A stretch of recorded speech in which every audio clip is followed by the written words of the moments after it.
Some of the content of Patriots Unfiltered may not be suitable for all audiences. Listener discretion is advised. The world's original podcast. This is Patriots Unfiltered. Presented by Toyota's official website for deals, buyatoyota.com. Patriots Unfiltered! All right, welcome. We are live from Gillette Stadium and Patriots Minicamp 2025. I'm joined by Mike Dussault, Evan Lazar, and I'd say for the next hour or so we're going to be here. We're going to be listening to Mike Vrabel. He's going to be doing his live press conference at about 12:15, and then we'll turn our cameras to the field and tell you what we're watching. So like I said, we'll be going a little bit after 1 o'clock today. And then after practice, we've got a special Patriots Unfiltered wrap-up show that we're going to be doing around 2:30 down in the studio. So it's a big day for us. Again, we are presented by buyatoyota.com. If you want to see Toyota's best offers, including those not seen on TV, go to buyatoyota.com. It's Toyota's official website for deals from the official vehicle of the New England Patriots. Let's go to Minicamp. All right. We're at Minicamp. Yeah, so what are you guys, what are we watching? What's on your bucket? I'd say the first thing is attendance. I mean, it sounds a little bit basic, but that's what you're curious about. Mandatory minicamp. You see most of these guys throughout the spring already be here. I would guess that most of them will be here today as well. Some guys probably limited to see continuing to work through some things. But I think the first place you have to start is attendance. Yeah, they've had really good attendance, I would say, through the voluntary portion of practice, emphasis on voluntary. They've had a really good turnout in those practices, so we've pretty much seen everybody come through at least one practice here over the last couple of weeks, which has been nice and been good for us, but also I'm sure good for the team. But in terms of battles or just competitions in this training camp, I feel like we have a pretty good idea of most of who the top line guys are going to be. But you look at wide receiver, that room is crowded and there's a lot of bodies to work out in that room. And then on the offensive line, there's a few spots that I feel like are still up for grabs, mainly left guard, and who's going to be playing next to Will Campbell is a big one for this team right now. A couple of different guys, Cole Strange and Wes Schweitzer, the veteran, have had reps there, but I don't think anything is set in stone about who's going to be next to Campbell. A couple years ago, first-round pick. Finally healthy this year. I mean, he said last year at this time he was still learning how to walk. So highly athletic kid. I know there's discussion about his draft status, what it is, but he's here now. It's his fourth season. It's time to put it all together maybe for Cole Strange. Huge opportunity for him at left guard, and I'd love to see him to take advantage of it. I think he's got plus athleticism if he's able to put it all together this season. So what you're going to see today is basically a walkthrough, but you will see some positional drills. At some point we're going to have to turn our cameras off because of rules, but this is a mini camp. It's a teaching environment. It's not training camp yet. There's no pads. As you can see, guys are in shorts. They're starting to arrive now, getting on the field. We saw Harold Landry get on the field. He's a big addition in the offseason. So I know for myself, I'm going to be looking, I'm going to be checking out these new guys. How are they fitting in? Not just the offensive line guys, but guys like Harold Landry and people that they added through free agency. Chase on too as well. Yeah. Those two edge guys. This defense has been largely remade this offseason, and you've seen bits and pieces of it here and there. It looks a lot different than what we're used to seeing, and as a defense guy, I'm excited to see some of those changes. I think this defense is going to be very aggressive, and I think there's an aggressive tone just being set across the team right now. You see it with Mike Vrabel running from drill to drill, preaching energy. We've seen a lot of that through 3 OTA practices. I'm sure this will be maybe even a little bit more intense. I know our friend Paul, who isn't here unfortunately today, we like to joke that really minicamp, like you said, Fred, is just an extension of OTAs. But this is mandatory minicamp, so I do think there's a little bit of extra juice here today. I know I'm excited. We're broadcasting live. We're doing a whole thing for it. This is the last time we're going to see these guys until training camp, so I think we make the most of it. It's a good day. And we'll be here tomorrow as well. Yep. So you'll get 2 days of minicamp from us, live shows, and again, at around 2:30, we're going to be having a wrap-up show. So I know we have to turn our cameras off at around 1:05 or so, but we'll still be here. We'll watch the rest of practice, and we'll wrap it up around 2:30. And I think we might even have a guest in the studio. Be great. So Be great. It's a big day here at Gillette Stadium. Someone we haven't really mentioned yet, but all eyes will be on Drake May. As always. He started OTAs, at least the ones that we were able to see, a little bit slow this season, but he really picked it up that last practice. Yeah, it's been fun to watch him and Josh McDaniels together, with McDaniels being back, and we know this offense is going to take time to come together. There's going to be some growing pains as they learn a new system, and that's how I would categorize some of the things we saw in the first couple of OTA practices with Drake May, was just getting his feet wet in this offense and really going from the classroom and putting it on the practice field, and the difference that the different calls and the different way they do things and the cadences and all that kind of stuff. But then we were out here last week, and he had probably his best practice that we've seen so far of the spring. Looked much more comfortable, much more in rhythm. Saw some of those Drake May downfield wow throws, big time throws. So I thought last week was his best practice out of the 3 we've seen so far. So you're seeing it get better and better as each week goes along. Yeah, and that's what I was going to say. We want to see it continue to get better today. Shouldn't be a straight line, right? Learning a new offense, there's going to be ups and downs. There might be a couple interceptions. I don't think it's the end of the world, but seeing Drake May more in command and control of the offense seemed in those early practices like he was thinking a lot. You could see a little bit of see those things start to continue to get better. I think it'd be a great sign. As we've been talking about all offseason, guys, this season it's a lot on Drake May. I don't want to put too much on him, but quarterback, second-year leap. We know how important this position is in the NFL, and I think we're all hoping that Drake May takes that big step forward. And if I'm Mike Vrabel and the coaches, this is your last opportunity before camp. So you've got, this mini camp. Again, you mentioned it was mandatory, Mike. Yeah. Everybody's here, rookies and veterans. And you want to kind of leave camp on a good note, because now you're going to have this gap between, June 11th and middle of July when they start showing up again. That's a long time, relatively speaking. So you want to make sure that you get a lot in these next couple days, and that you end it on a good note, both offense and defense. Yeah, absolutely. I mean, I was just looking back at my notes because I seem to recall, and as I look at my minicamp note from last year, Jalen Polk ends things with a fade TD. It was a big play. The defense did push-ups, put a cap on a great spring for Jalen Polk, who carried some of that momentum into training camp. Unfortunately, wasn't able to carry it into the regular season. So they did on a high note last year. Didn't mean anything, maybe not so much for Jalen Polk, but I totally agree, Fred. Having a big play like that, just some kind of play to feel good about as you go into this next 6 weeks until training camp starts. Yeah, it's all about setting the table for training camp. This is where you set that foundation, and we're showing 2 guys on the monitor right now. Efton Chisholm wearing 86, who's one of those guys that, look, do we know it's real yet or not? Probably not until we see the pads on and see him in preseason, but Efton Chisholm's looked great out here in the spring, and that's the type of thing that you do this time of year, is you put yourself in position to then compete for the roster in training camp. And he came out with another one of your favorites. Yeah, Land Larison, 34, UC Davis product, who led that level of football in scrimmage. Pretty much every running back stat that you could think of last year has that look of a Patriots third down back. Chisholm has that look of a slot receiver in Josh McDaniels' offense, so we'll see. So you see Will Campbell, number 66, coming on right there with Jack Conley from Boston College, Which doesn't do him any favors, because Jack Connolly is a giant human being. If anybody can actually make Will Campbell look a little smaller. Will Campbell's 6'6", 320 pounds-ish, so he's got plenty of size. But it's funny when he stands next to those guys, you forget how big they are. Marcus Bryant as well, the other draft pick that they had, another huge tackle. Yeah, they're heading out in the back of the field is where the offensive lineman, we used to call it Dante's Inferno. I think we should still call it that. Agreed. That's where the offensive linemen go, between position. When they have their positional drills, they go back there. So that's where they were heading out there. Okay, so otherwise, weather today, in case anyone's interested, it's a little unseasonably cool, I would say. It. Yeah, not too bad. But it's overcast. In terms of the players, this must be great. Oh, love it. I nice mean, and cool. it's about 60 degrees, a little windy, so that might affect any kicking maybe later in the practice.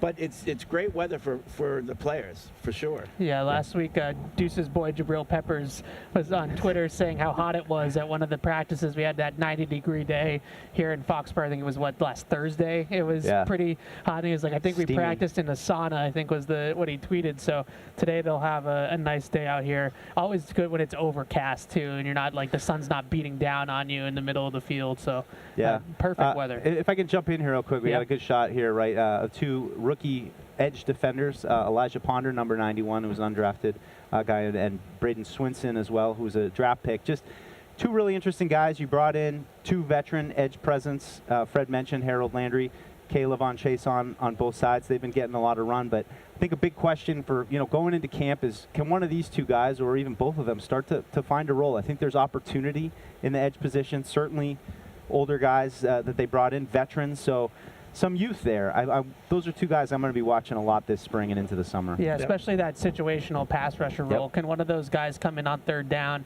and maybe offer a little bit more juice off the edge and allow Keon White to kick a little bit further inside? Or, Harold Landry didn't exactly have the best pass rush metrics last year, so maybe he comes off the field for somebody that's got a little bit more juice in the pass rush. I'm hoping that Braden Swinson kind of turns it on a little bit as we go here. I haven't noticed him a ton in the first couple practices, so maybe as we get deeper into this, he starts to make an impression. So, up until the point that they get into pads, how do you judge an offensive or a defensive lineman? No, it's a fair question. It's a serious question. What are you looking for if you're one of their position coaches, or if you're Mike Vrabel, or one of us looking? How do you judge someone in these conditions? I think it starts with communication and being all on the same page. You hear offensive line coaches talk a lot about seeing it all through the same set of eyes. I think this is where you set that foundation, and the cutting loose rushers coming in, miscommunications, those kind of things, I think are the biggest no-nos at this stage of the game,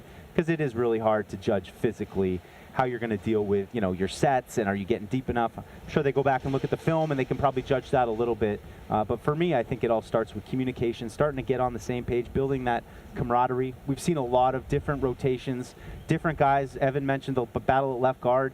You've seen many people at right guard, too. You've seen a bunch of guys at center. You see even with the second groups, right tackles going in when Morgan Moses was out earlier. So a lot of opportunities there along the offensive line of them all getting familiar with each other. While you were talking, Mike, our cameras were fixed on Trevion Henderson. Yeah. And there's somebody in that position where even if you're not tackling, you can kind of get a sense of his movement. Yeah. His burst, the power in the way he runs. That's something that you can tell, when guys are even in shorts without pads. And so far, he looks the part. He sure does. I mean, he floats. He floats through. You can just tell he's got explosiveness, and I'm really excited about him. How are they going to use him, though? Last couple of years feels like they got away from being so down specific. We remember the days of Sony Michel's in on early downs and James White's in on later downs. I don't know if Josh McDaniels still prefers that kind of setup, but I think with the three backs that they have between Ramondre, Gibson, and now Henderson, those top three, that all three of them could probably play third down. I mean, I think Henderson is definitely skews more towards that third down back. He's a little smaller. He's probably not going to get the short yardage carries. But his element of explosiveness, I just think the more you can get that on the field and really make that an element of offense, the better. Yeah, I think you're going to see maybe potentially some unique formations with him and personnel groupings, because his explosiveness and his speed is going to be a different dynamic than some of the other guys, receivers and tight ends can bring to the table. So even seeing two running backs out there on the field at once might be able to have Trevion Henderson play a little bit of a different role and move around the formation. It's funny, you talk about formations. A couple of weeks ago, we had Craig James in the studio for Pats from the Past, and thinking of the Pony Express. Yeah. And maybe you bring that back. The Pony Package. That's where it came from. Yeah, him and Eric Dickerson back at SMU, right? So, it's hard to watch Trevion Henderson and not think that this team needs that kind of energy. They need that kind of explosiveness and speed on the field as much as they possibly can. But at the same time, he's not the biggest of backs, so you don't want to overwork him and worry about tread or injuries or anything like that. So there is a happy medium to it, but even if he's on the field and they're using him as a decoy, on a jet motion or a pass into the flat or something like that opens up space for somebody else, it's going to be useful. I've just been really impressed by him, and even he's got a little bit even more wiggle than I think I thought. You knew about the straight line speed at Ohio State, but being able to make guys miss is another thing too. Yeah. I saw earlier Milton Williams just walking to the back of the field. He's a big guy. He's a big guy, and it's funny, in retrospect now, it really makes a lot of sense when you see the kind of defense that they are prescribing, that they want to run, and what Milton Williams brings to the table. I think Christian Barmore had some uncertainty coming into this offseason. So far, it seems like he's a full go. I don't want to declare that, but, but he's a full participant. He doesn't look like he's limited in any way at this point. To me, that's one of the best things that's happened so far this offseason is, like you said, it seems like he's 100%. It does. In terms of ready to go. He looks in great shape, too. Yeah. But it's clear why they brought in Milton Williams and the impact that he can potentially have. Probably have to play a little bit more. But I would put the rest of the NFL on notice with Christian Barmore and Milton Williams together in the center of that defensive line. They're both going to be a handful. And I think that helps a guy like Keon White, too. Yeah. Absolutely. Yeah, I'm glad you brought that up with Barmore being a full participant. That's been probably the most positive development of the entire spring, is that he looks like his old self and looks like he's fully healthy from what we have seen. And you put him and Milton Williams on the interior next to each other, and some of the things that they can do together with the picks and the games and things that you can run on the line of scrimmage. And then you put Keon White in there as well, who I think has had a pretty nice spring. We've seen him in the backfield quite a bit, and maybe playing a little bit more with his hand in the dirt and more natural position for him than standing up on his feet at 285, 290. So those three guys and Harold Landry has been pretty consistently the top group out there on the defensive line. Okay, let's go downstairs, and Mike Vrabel is about to start his press conference. Good? Good. Hi, Karen. If you view Drake May as kind of a natural-born leader or someone who's more evolving into that role? Well, I think we're always trying to evolve in what we do, whether that's leadership, whether that's learning the other side of the football, that's learning each other. So again, Drake's, I think it's a unique position being 22, right? It's kind of unique in that sense. And so I think that there is a lot of room to grow. I think there's a lot of natural leadership qualities. I think I have to encourage him and continue to encourage him and to put him in those positions to do that, so that the players understand, that there's a different version of all of us. There's one that's maybe off the field, that there's one in the meeting room, and then there's a version on the field which we all have to understand is somewhat different than what it may be off the field. What makes a good leader as a quarterback, Mike? I don't think it matters if you're a quarterback or a offensive lineman or a running back or defensive back. It's about your ability to reach certain players that maybe, again, we don't want to have any gaps. And so hopefully that you know what to do, that you're prepared, you do things the right way.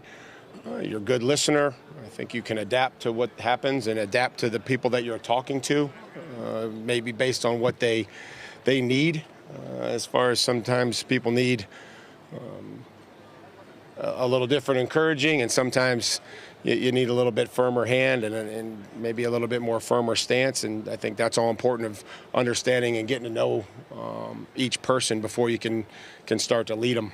What's your goal for this week, Mike? Is it kind of reviewing the things you've done in the spring? Is it competing? Is it setting the stage for what camp will be like? I think that's where things have kind of changed. This is just an extension of the last 9 or 10 days that we've had on the field. It's going to look the same. They're just, the only difference is that there's the time constraint isn't the same. We're not under the same time. So we're going to continue on with our installation, start to try to put first, second, third down together, move down into the red zone. And so all those things that you talked about as far as competing, that's never going to change when we come out here to practice. We just have to understand that there's parameters to how we compete, and staying away from the quarterback and staying off the ground and not going through receivers without pads on. So really for us, nothing's going to change from the first 3 weeks. How has Stefon Diggs done since coming to New England last week? Good. I mean, just try to figure out where everything is and what his role is, and making sure that as we add those situations, the third down, the no huddle, and the red zone, that he's staying up on it. He's working hard in his in his rehab, and when he can, certain drills he can be out there, and there's certain drills that he won't be. But I think he's engaged, and I like his energy. Mike, Christian Barmore, when we talked to him a few weeks ago, said he was confident that his medical issues were behind him from last year. Do you share that same confidence, and what have you seen from him in the time you've been with him here for these 3-4 weeks? Well, I'm not going to comment on Christian's medical status. I'll leave that up to him. But what I've seen is a player that is excited, that is coachable, extremely coachable, has some versatility. He's rushed inside. He's lined up outside. He's worked extremely hard. You've seen him chase and play with great effort and just down the field. And so excited to see where he's at. But I've seen a lot of just improvement and a lot of engagement from him since the time that we've been here. Mike, in your experience, it's very early, but looking at that defensive front, kind of following up on that a little bit, how is that group coming together with Milton and Christian and Keon all together? Well, there's a lot of other names out there as well, so I wouldn't just single those three out. I think that's got to be a strength for us this year. That front seven. We certainly invested in that position, and I like how they're competing. I like how they're working. And this is a tough time. It's just like, hey, rush the passer, be a physical presence as a D lineman, but to a certain extent in the spring, and then pull back and then get out of the way. No bull rush and all these things that we give them. But I'm excited where they're at, and they're learning. A lot of installation. I think they're working well together. I think they're communicating, which is important. I think they're working hard and they're getting in shape. In your experience, how much can culture impact wins and losses, and can it compensate for talent deficiencies? I'm sure that it's, I don't know what the analytical number is, but I think that there's certainly a way to, there's a style in which you can play that can lead to success. But again, that's never going to make up for execution and players making plays. But hopefully that we're prepared, we play hard, and we take advantage. We get good enough where we can take advantage of bad football. As you've gone through the spring, how have you gotten to know Demario Douglas, and what have you learned about him and just his play style? Well, I love the person. I love his attitude. I love his spirit. He loves to practice. He loves to play this game. He loves football. That shows. I think he's gotten better. I think there's moving him around different places, and he's picked up everything that we've asked him to do. So that the more that he understands, the more we give him. And so I'm excited to see where he continues to be and continue to grow. How have you thought about the competition at left guard early on? Well, we'll be able to evaluate, I think, the linemen once we get to training camp. So moving a lot of guys through there, but really we'll have to make a lot of those decisions and determinations once we get to training camp and there's pads and start stacking some days together. This is purely a passing camp, and so I don't know if you get a full evaluation without shoulder pads on as an offensive lineman. You said it's a passing camp. What have you seen from the receiver room? There's obviously a lot of guys in there. How are you seeing things sorting out so far throughout the spring? Well, I think guys are stepping up and taking advantage of opportunities. There's some guys that are working off on the side, some guys that haven't been available to us.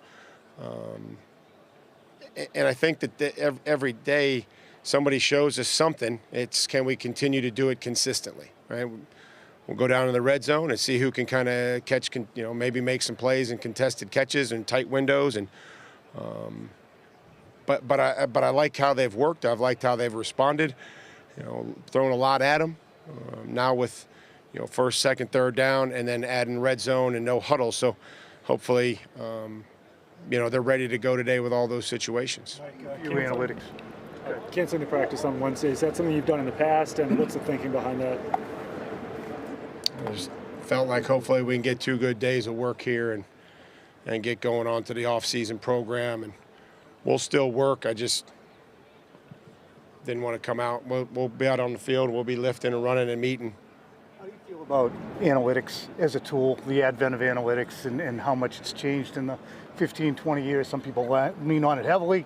Some people use it as kind of a guide. What do you do? Well, we want to use technology to the best of our ability and what we can do to help us be more efficient, to help us make better decisions, informed decisions, I don't think it's I don't think you can rely and base every decision off the numbers, but I also think that those are important to ask questions and then be able to follow up and come to a sound decision on everything that we do, personnel, coaching decisions, player health and safety, strength and conditioning, every aspect of our program. Hopefully we'll have some analytical background and data that we can rely on, that they can ask questions. And then when you look at coaching and self-scout and opponent breakdown, how we become more efficient with that system. Mike had a couple questions about leadership and Drake a little bit earlier. I just wanted to follow up on one thing. How have you seen him kind of handle that balance? I imagine it's difficult, the balance between being the guy that everybody likes and wants to be around, but also being demanding. Is that something that you Yeah, this is pro football. I don't think everybody's going to like you. I don't think that that's something that is possible. And we have to do our job. We have to make sure that we're prepared. And that ultimately the players can hold each other accountable to play to our standard and play to our identity and know what to do and perform. Has he shown an ability to maybe push guys and not care about whether I think that's evolving, and that's a work in progress. I think we're all learning each other a little bit. I think we're all, kind of learning the system and learning the plays. And once we master it, I think that's going to start to separate itself. Mike Smith was one of the assistants you brought in. I don't think you had as much experience with as some of the others. What appealed to you about him joining the staff? And since he was hired, what has he done with the edge group to help them along? Mike's a good teacher. He's a very good pass rush teacher. He's an excellent teacher that breaks film down, that can explain moves, that can show guys these moves. He's coached a lot of good pass rushers, whether they're in a 2-point stance, a 3-point stance. They had a certain play style. The thing I really appreciate about Mike is he can cater to every play style and skill set. And he'll show KC moves, and he'll show Keon different moves, and one may be better at another one. And so it's not one size fits all, and he's able to coach to all those different guys. And I think you'll see it and have seen it on translate to the practice field. I think the moves and the things that they do in individual translates to the team. So that's the thing we want to do, is make sure that our drills translate to the team periods and then ultimately to the games. Josh McDaniels. Final questions, guys? Josh McDaniels mentioned that some of the offensive coaches were showing him cut-ups of things he wanted to integrate. I'm curious, how important was it for you to integrate some of those principles, and what is it about maybe some West Coast things that you wanted to bring here to New England? I think you want to have a very inclusive staff. You want to make sure that people feel comfortable sharing ideas. We understand that not everybody's idea is going to get used, and that goes for defense, that goes for offense. We have to come together and decide what's best for the football team, and what our players can handle, and again, what can marry with what we're already doing, and what are some change-ups to those things. So I love the ideas that everybody's been able to bring, and then hopefully we can blend it here in training camp. There'll be a couple players for personal reasons, but other than that, we don't have any holdouts, if that's what you mean. But there's a couple personal situations that are going to keep a couple guys from being out here.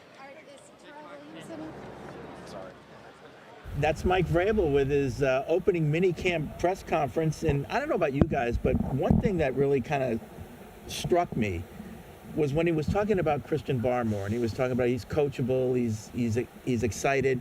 We probably know more about Christian Barmore than Mike Vrabel does. You know what I mean? Because you forget that, we've had Christian Barmore here for a couple of years, but Mike Vrabel hasn't. Right. Yeah. He's new to him. Yeah. So when I hear him say, well, he's coachable, why did he choose that adjective, that descriptor? That's a good sign that in Mike Vrabel's mind, he's taking in what we're telling him. Yeah. So that kind of struck out. And so that goes for all the veterans that we're so accustomed to, that we know a lot about, but Mike Vrabel's learning for the first time. Yeah.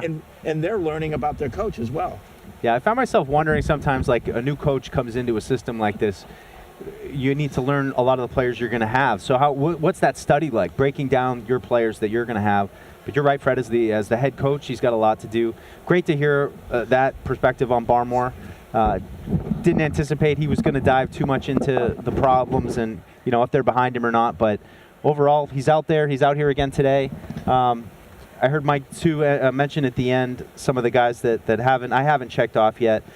Did see Jelani Tavai here. Looks like his leg is wrapped. He got injured in the last practice that we saw. Reports were probably out till training camp with a calf injury. But just a few players. I don't know, Evan. You can chime in if you've seen any of these guys. But 99 Keon White I haven't seen yet.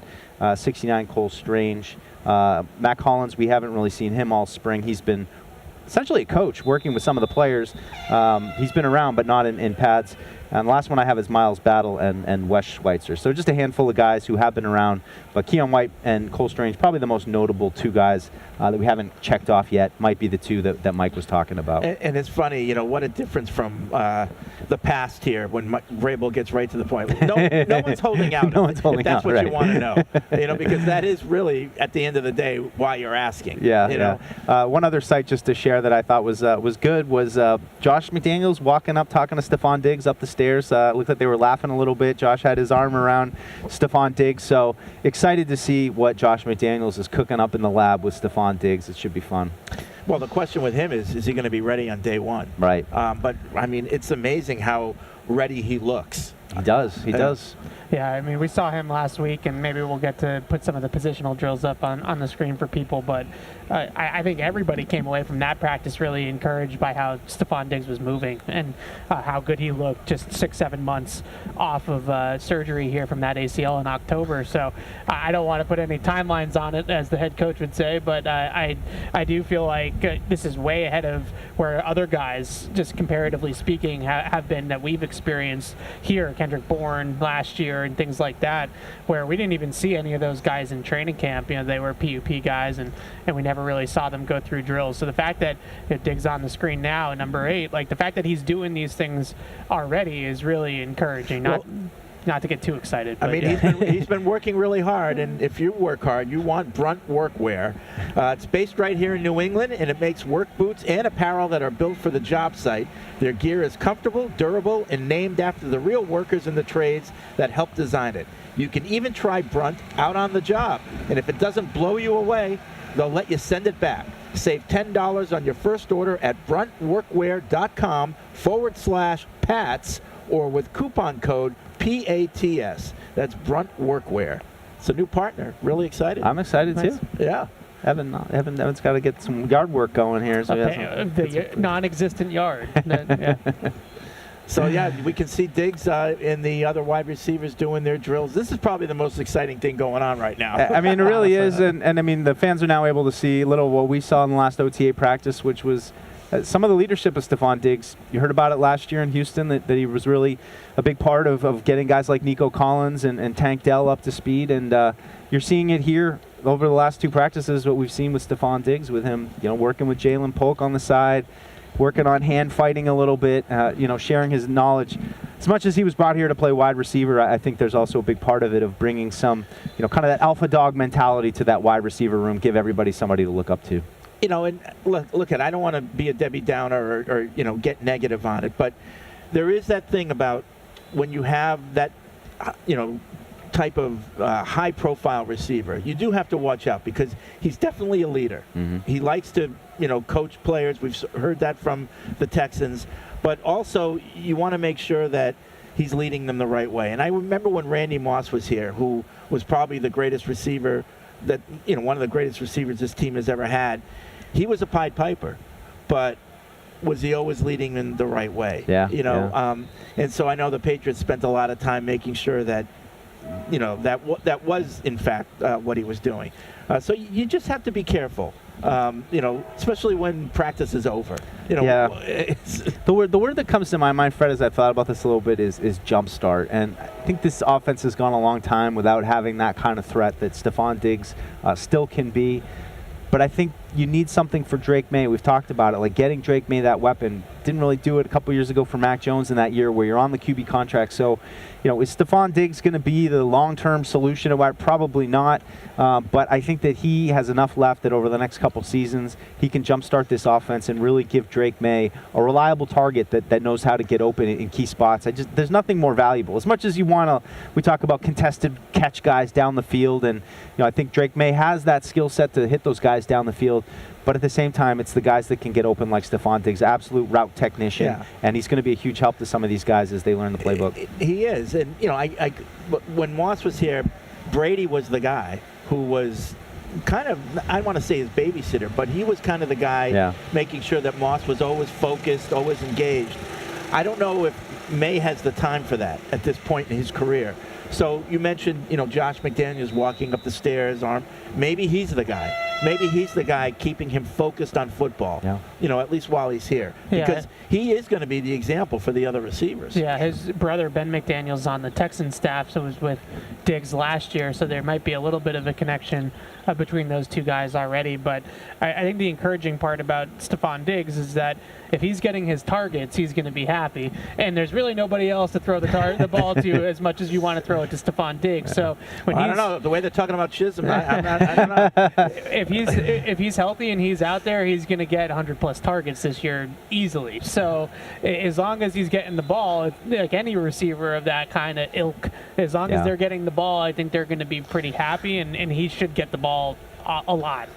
You see Josh McDaniels talking with the other coaches right now. They're talking strategy, I'm sure, what they want to accomplish in this practice. But let's talk a little X's and O's. So if you're an opposing defense and you're coming in and you're playing the Patriots, and assuming Stefon Diggs is out there, he's the number one target. Yeah. What can Josh McDaniels do to keep all the defense away, at least ease up the pressure on Diggs so that you can get him all those targets? Yeah, it's a good question, and it's one of those where do you allow them to kind of take him out, and then it creates opportunities for the other guys, and it's that trickle-down effect sort of thing where, okay, maybe he's going to be more of a decoy this week or something along those lines, or do you use things like, moving him inside or using him out of a stack, 2 receivers on the line next to each other, or a bunch with 3 receivers on the line of scrimmage, and get him off the line of scrimmage in creative ways like that. Usually when you move guys inside or you move them into those different alignments, it becomes harder to double him out of the game, right? Because you can't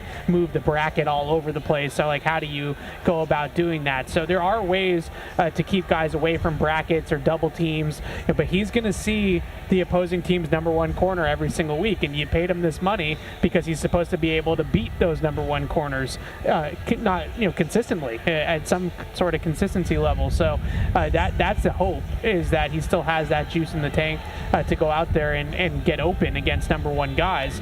But Josh McDaniels is one of the best guys, I would say, in the NFL in terms of offensive coordinators, of finding matchups and scheming guys off the line of scrimmage to keep them away from those traps that the defense has set for them. So I'm really excited to see what he has with Diggs, because I think he's going to move him inside, outside, all over the formation. I don't think you're going to just see Diggs running out, to one spot every single week. It's going to be a ton of different looks that they give defenses. And while McDaniels goes over what they're going to do on the right box, I feel like we need Scott Hansen in here for the double box. The team is going through their conditioning and stretching exercises.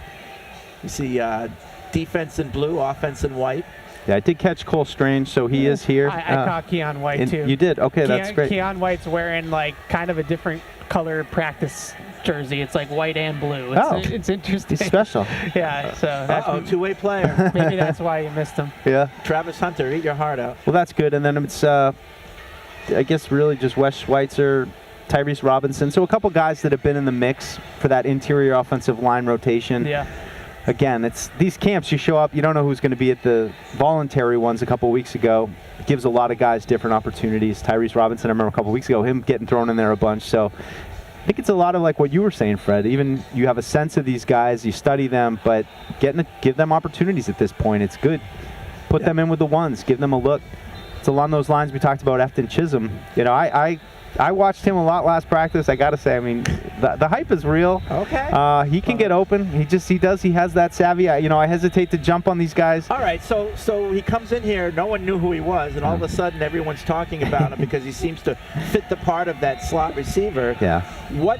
What has stopped us from people knowing who he was before here? Why wasn't he more well known? Is it because that certain position is just so special for Josh McDaniels' offense? Yeah. Yeah, well, he went to Eastern Washington, so he went to a smaller school, and he had huge production at Eastern Washington. Actually took down some of Cooper Kupp's records, school records at Eastern Washington. But he was at a Shrine Bowl invitee, was at the Shrine Bowl this year, and then he ran a 4.7 in the 40-yard dash. And when you run that slow at the receiver position, teams are just crossing you off as a draftable player. The same thing happened to Xavier Restrepo out of Miami, who ran a bad 40 time. So you had the bad 40 time. He's not the most physically imposing guy out there, but the production and the craftiness is definitely there of an NFL player. And just talking to some of the guys at the Shrine Bowl, they were disappointed that he went undrafted. They really felt like he had draftable tape and looked past the test of what you need to get drafted at that specific position. Like, everybody's making a big deal about the 40, but nobody's talking about the fact that his short shuttle and his 3-cone was one of the best at the combine. I right? was just going to say, Yeah. if you're looking at the slot receiver, you're not looking at 40. You're looking at quickness in small spaces. And, and so, you tell me that he, very high marks in both of those things, especially the short shuttle, the little 20-yard shuttle, well over the 90th percentile in the short shuttle drill, and then also a sub-7 3-cone and a really good 3-cone time too. So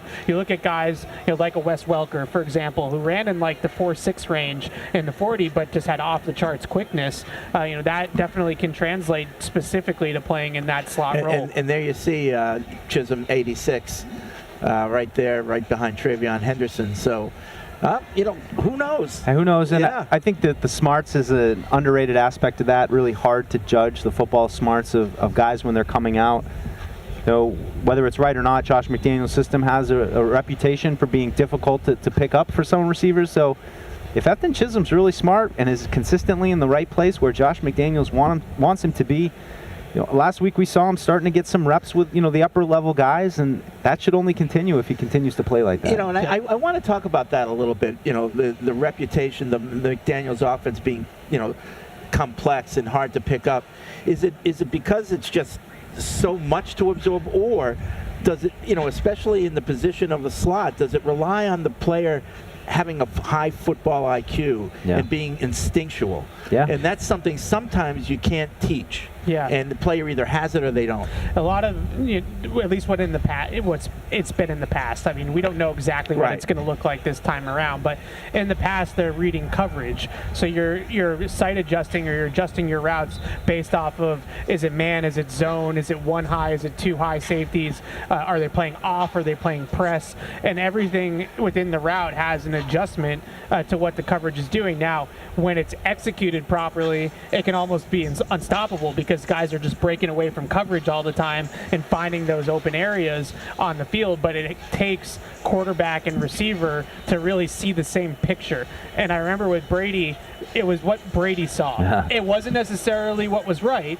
It was what Brady saw. So if Brady was expecting you to break away from this leverage or to sit against that zone, then you did it the way that Tom Brady did it. So all these receivers and Drake May, this time of year especially, are getting together and they're figuring out, if he's playing outside leverage on me and it's single high safety, like, I'm expecting you to run this route this way. Right. And you have to be able to do it. So that's the complexity of it. And I think a guy like Chisholm, when you play in that slot, you're reading all these different elements, and you have to find these pockets of space in these high traffic areas.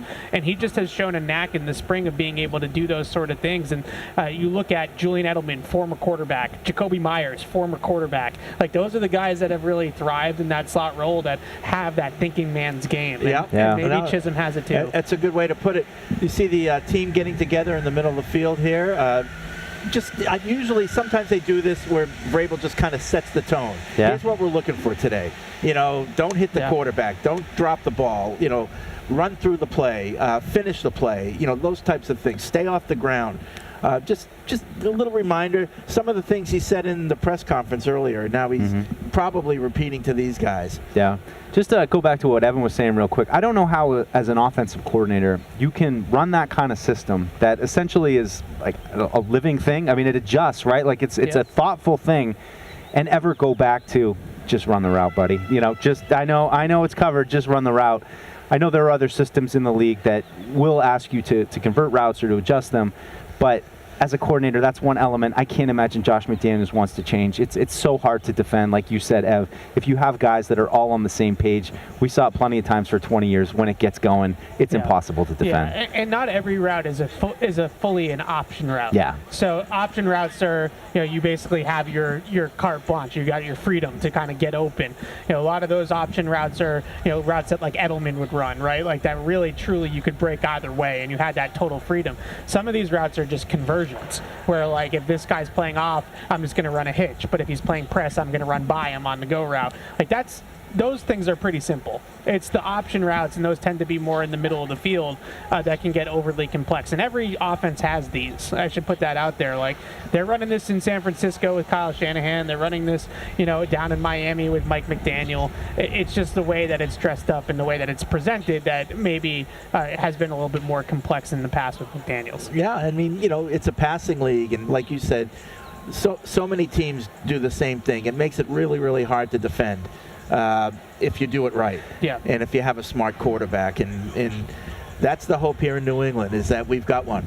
Yeah. And he's going to be able to get the answers to the test, as Brady would put it. Yeah, add on with a full house today at wide receiver, it'll be interesting to see how some of the reps are divvied up in these two camps. It's not the end of the world where guys are, but you certainly get a sense of who's kind of in the mix with the upper group and who's trying to fight their way into that group. Yeah, and you have the corners all one together today. So that was something from last practice that you just noted. No Carlton Davis, no Marcus Jones in the voluntary practice. They're both here today, and that duo, Gonzalez and Carlton Davis, has a chance to be really, really good. Yeah. So let's see what happens when those receivers get out there today, and they have an all-pro on one side and a Pro Bowl caliber corner on the other side. And can you have a practice like you had last week for Drake May when this whole defense is together? Because I kind of think of this defense a little bit as twos, like Milton Williams and Christian Barmore, kind of that pairing up front. But the safety tandem, Duggar and Peppers. And now you have this cornerback tandem that has a chance to be truly one of the best cornerback tandems in the NFL. I really believe that, especially with Gonzalez just continue to ascend. So we'll see this group out there together today, which will be exciting. Well, when the Patriots are at their best, they really got at it in practice. I mean, practice was as competitive as the games.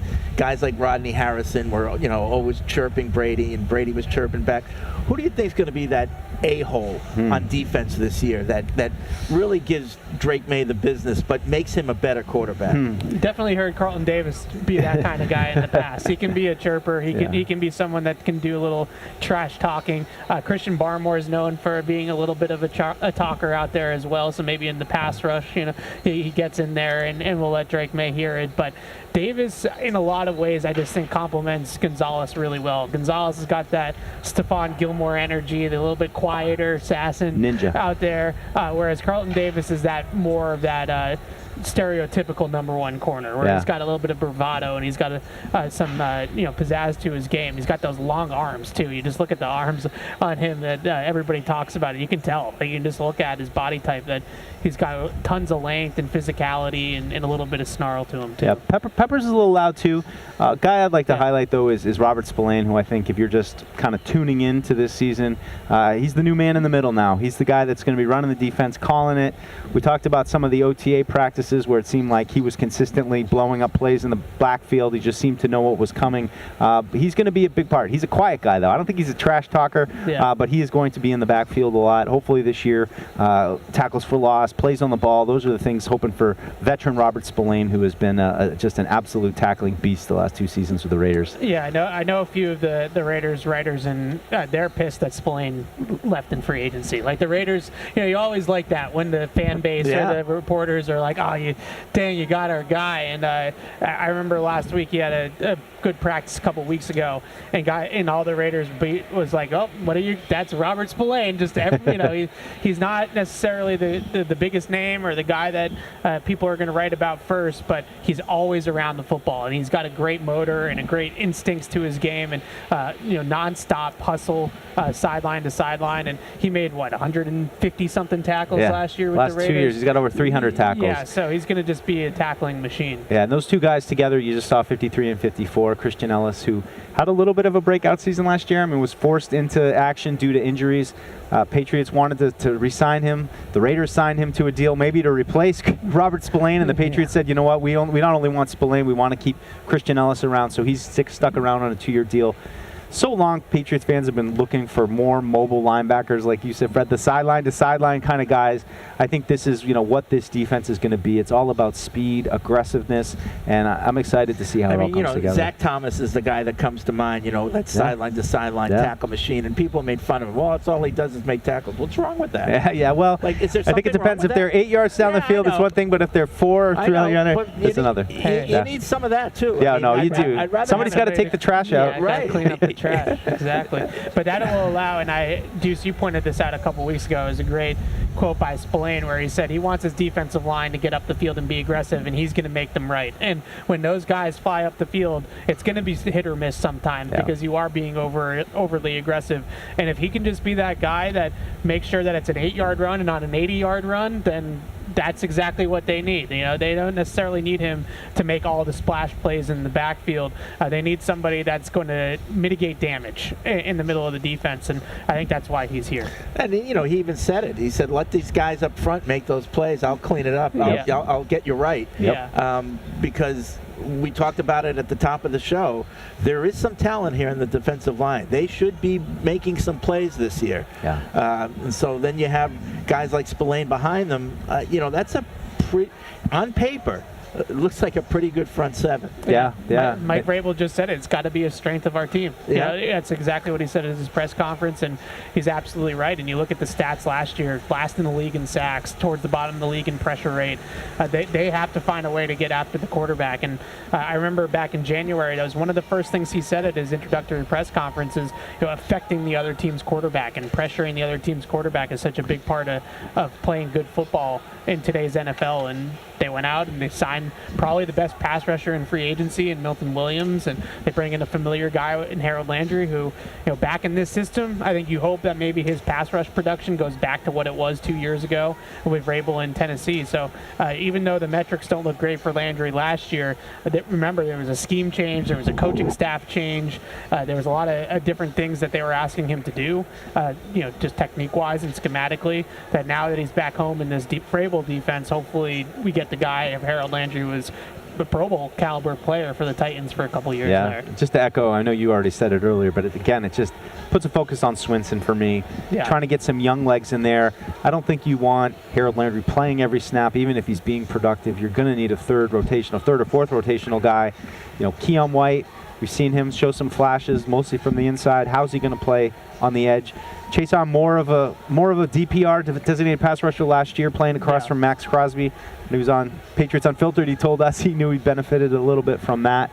But some questions, and I would love to see one of those young pass rushers just bring a little bit of speed around the edge.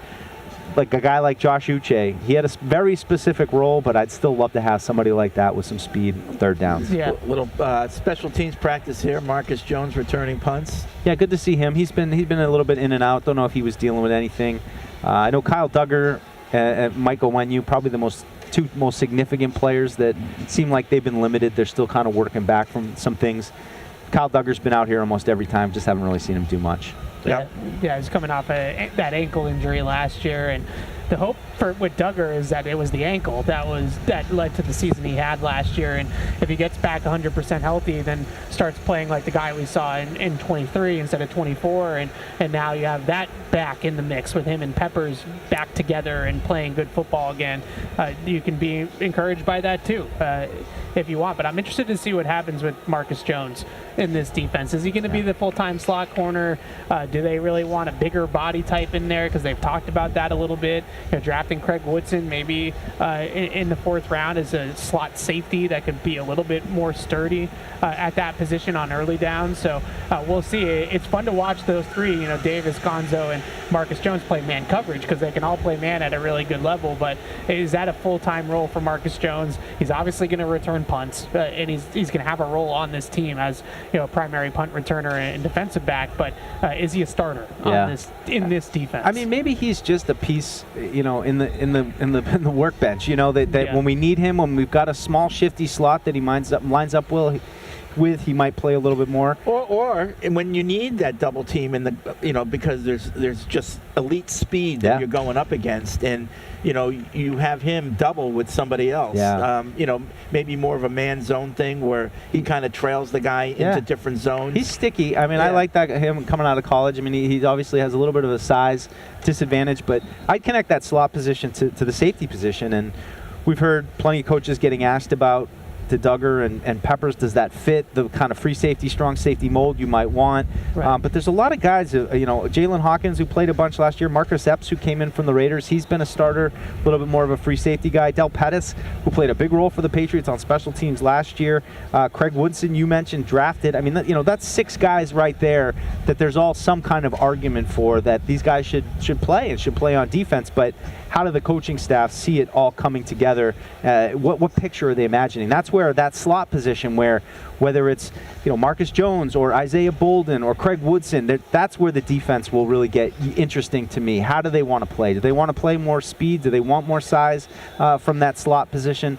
That's an interesting spot to keep an eye on. And if the Red Sox aren't going to use him, we can use Roman Anthony. We'll bring, what can he do? Might as well do something, right? There's definitely a matchups for Marcus Jones. You're going to play those 2 guys in Miami twice a year. So someone's going to have to get Tyreek Hill, and someone's going to have Jalen Waddle, and he still has that ability to go run with those types of shifty, fast receivers like those 2 guys. But I've been really impressed with Craig Woodson. He's probably been the player out of the draft class that surprised me the most. I think he's been around the ball a ton. Even going back to rookie minicamp when we were in the bubble and we got to see them for that one day, he made a play on the ball. So he just seems like he has a nice feel for the ball and in space and playing those zones deeper in the field that maybe Kyle Duggar and Jabril Peppers aren't natural fits for playing 30 yards off the ball like that in the deep part of the field. But if Craig Woodson could do that sort of thing, that frees those guys up to then play closer to the line of scrimmage and be more aggressive and do the things that they are good at. So I'm encouraged by what I've saw from Craig Woodson.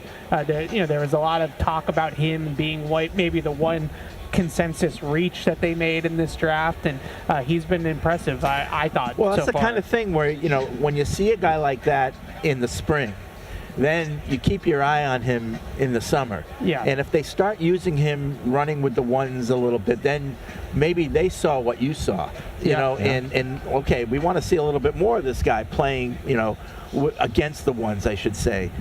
We've seen the puppy nipping a little bit. Is he going to learn to learn to bite? And then you put pads on. Okay, can he keep that up when we put the pads on? Does he do it and that's how you earn more play. Yeah, that's the most fun stuff to me with watching camp day in, day out, is you see guys start to get chances. And I always go back to Mike Onwenu as an easy example, but right out of the gate, you just started to notice every day, this guy, this 6th-round pick, he's getting some run with the top line, and there seems like there's something there that this coaching staff likes. So saw maybe a little bit with Chisholm. Hard to tell in OTAs. I think you really got to get to training camp to really find it believable. But you guys know how it goes. Injuries happen, opportunities open up, and guys are already starting to maybe make a little bit of a push here in minicamp and OTAs. Stacking it up. Stack days, baby. As they say. Yep. You always talk about that Duron Harmon role, right? Like, even if it's not a full-time role, but can Craig Woodson come on the field and on 3rd down, he can be the deep safety in the middle of the field, and it just unlocks everybody else to just kind of do what they need to do on the play and be the ones actually maybe making more of the splash plays on the football. But if he's deep up top, and you can just trust that if they run a deep post, he's going to be there and he's going to cover it for you, then that's all you really need out of him. You see the quarterbacks running through their drills. So right now the Patriots are carrying 3. You got Drake May, Josh Dobbs, and Ben Woolridge. Yep. Yes. So those are the 3 that you're looking at right now. Looks like they're doing a little play action simulation here. Yeah, that was the biggest thing just going forward and with Drake May. I know there's a lot of talk about grasping this McDaniels offense at the line of scrimmage, but the footwork carryover. He had made so much progress his rookie season with his footwork, going from where he was at North Carolina to where he ended up with the Patriots. And how are they going to keep that the same? AVP was a big left foot forward, and the rhythm of the footwork and all that kind of stuff. And it seemed like it worked. The boot camp that they put him through in terms of his feet, and that's how you control the ball. That's how accuracy comes from the bottom up, and your footwork and your mechanics with your follow through and all that kind of stuff. And I just thought he made leaps and bounds in that way last year. So you just hope that carries over into this season, and we'll see. These are the types of drills that they do out here this time of year to drill that kind of stuff. So you're dropping back from under center. It's one thing to drop back from shotgun. That's Are you going to yell down and tell him to get him out from under center? You want him in the shotgun? I definitely would prefer to see him more in the shotgun or even the pistol than under center. I think it's more natural for him. I think it's a better fit for him, but there's a lot of advantages to the quarterback being under center in the run game that you can't deny. Play action works 10 times better from under center than it does in shotgun. That's just statistically proven out. So, sure. I understand that you have to be pro style. Especially if you're going to run the Pony Express. Right. If you're going to have Travion Henderson on the jet sweep and Ramondre behind him, and then you're under center and you're faking, and you got the guys coming in underneath. I mean, what's the defense going to do? They can't defend everything. No. 35 a game with that offense. Just surrender. Right. Just give it up. There's Hunter Henry, probably right now the most reliable pass catcher that Drake May has. I mean, of all the signings they made back in 2021, I mean, Hunter Henry's really been an anchor for this offense for a few different quarterbacks, and he means a lot to Drake. I think it was a no-brainer, bringing him back here, keeping him around. I'd like to see maybe Jaheim Bell do a little bit. He had kind of a rough practice last week and a couple drops, and you could seem like he was fighting it a little bit. I still think he looks good on the move, on the hoof. Runs pretty well, pretty big. But it seems like right now Patriots are pretty well set. Austin Hooper missed a couple of the voluntary practices. He's out here today, so looks like they're pretty set with those two guys for now. Yeah, big one to know too. Number 46 there on your screen, Brock Lampy, the one traditional fullback that the Patriots have on the one of roster one currently. This is a James Devlin, Jakob Johnson fullback with Brock Lampy, and that's a big question when you start doing the roster crunch and the 53-man projections. Are they going to carry a fullback? Are they not going to carry a fullback? I can't imagine Josh McDaniels is going to not carry a fullback. I think that's just been a staple of his offense for so long that I have to imagine that it's going to still be at least in his back pocket. Maybe that won't be the base offense anymore now that he has a different kind of quarterback. But when the Patriots weren't going well, it was I formation, James Devlin in front of a running back, and just we're coming at you. That's what they were when doing. You just needed a spark, you just run him out of the backfield and he catches a 10-yard pass, and all of a sudden the defense breaks their back. Or they go and then they break it out, and then all of a sudden he's out wide, and do we match him with a linebacker? Do we put a corner on him? What are we doing? And the question is, are those rare occurrences enough to have a roster spot? Right, and do you carry three tight ends / fullbacks, Henry, Hooper, Lampy, or is he really the fourth guy, and then you're carrying a developmental player one of the UDFAs or Jaheim Bell as your third? Jack Westover's had some run here in these practices. I'm a CJ Dupree guy who's one of the UDFAs that they signed. So that's a big part of when you're doing the roster projections. Getting it down to 53, that's a big spot there. Are we carrying 3 tight ends? Are you carrying 4 tight ends? Are you carrying a fullback? Are you not carrying a fullback? Those are going to be the things that are going to decide a lot of this. Well, they got him catching passes right now, so. Yeah, I mean, it goes back to the coaching staff getting to know these guys, and we don't truly know what they love. I mean, I think personally, you can see that he likes intense dudes who are really into it, but style of play, tough to tell. Where are you splitting the difference on those lower-ranking receivers, tight ends, defensive backs even? You don't know what they're going to come up with. Right. When you start talking about at-large roster spots, just got roster spots regardless of position that are up for grabs. If Lampy's on the team, then that's taking a spot away from somebody else. Maybe that's taking a spot from a sixth receiver or taking a spot away from another defensive lineman or offensive lineman. So those are the tough roster decisions that you have to make, and there are some flexibility with the practice squad now. Like, he could start on the practice squad and elevate him for games and things of that nature. But when we get out here, we still hear regular sometimes, and the fullback's going on the field. That's just, I can't imagine that package is just going to be completely wiped out of Josh McDaniels' arsenal. Good point. Talking about tight ends, who's your blocking tight end going into the, or do you have one? Yeah, I mean, I think at this stage you're probably a little bit leaning more towards the third tackle, like a Caden Wallace perhaps, but it's a good point. We always talk about it. Is there a spot for a guy who's just a pure dirt blocker? Get in there, wide tight end, just ready to do the tough work that needs to be done in the running game. I'm not sure. I think in a perfect world you have a guy who can do both like Gronk, but right now they've been doing it by committee. Yeah. If only we could just get Gronk. Prime Gronk. Can't just pick a new Gronk up. How many of them? There's got to be another one out there somewhere, right? C.J. Dupree's that guy. Out of Alabama, he's a blocking tight end, 255, 260. There it is. He's a house. You look at him, and that was our first impression at rookie minicamp. I was like, that's a tight end. That's a blocking tight end. Hooper's a plus blocker. I give Hunter Henry a ton of credit. He's really worked hard on his blocking since the Patriots signed him, and he's become a much more serviceable inline blocker. But if I had to guess if they were going to keep like a pure blocking tight end as the third tight end, for goal line and short yardage and that kind of thing, then the body type is Dupree. He's got that tool. He's got that ability. That's how he was used at Alabama. So we'll see if he can make a push. His time of year is coming. This is not his time of year. The shorts and T-shirts is not going to be where C.J. Dupree shines. You need the pads to see what he's going to do. All right. Well, listen, it's getting to time where we have to shut off our cameras, so we're going to end the show. But I want to thank everyone for watching.